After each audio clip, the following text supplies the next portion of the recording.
I am proud to announce and very pleased to sign an executive order today that grants an increase in the minimum wage, an executive order that applies to a limited group of employees working for the state who now get the minimum wage of $7.25 and 35 cents, and that raises to $10.15 with this executive order, and also employees of companies doing business with the Commonwealth.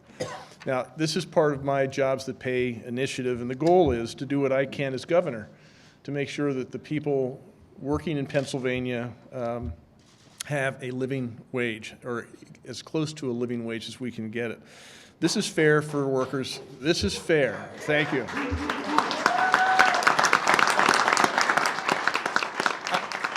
And I hesitate because $10.15 is really not a family-sustaining wage, but it's better than where we are right now.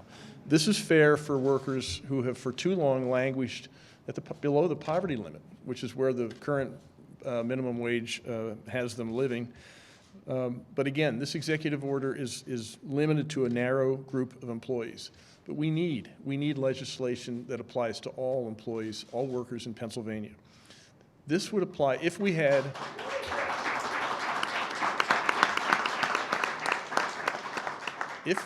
this apply to all workers in Pennsylvania. It would affect 1.2 million Pennsylvania workers, most of whom are adults.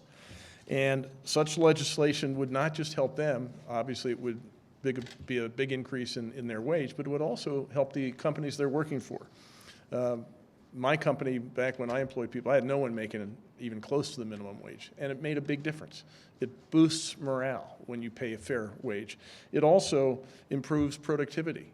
It reduces turnover, and when you have a reduction in turnover, you also have a reduction in the costs associated with high turnover, of training, of getting people acclimated to your business. So it's a smart move for businesses, but it's also a smart move. This would be a very smart move for the economy. A higher minimum wage will actually increase consumption. And here's the thing, it would actually, at the current tax rate, would increase Pennsylvania's revenues by about $60 million a year, just because people are making more money.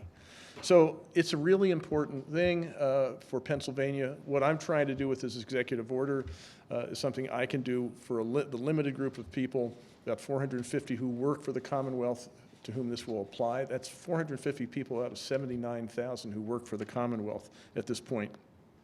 But also will affect employees working eventually in companies that have contracts with the state, with the Commonwealth.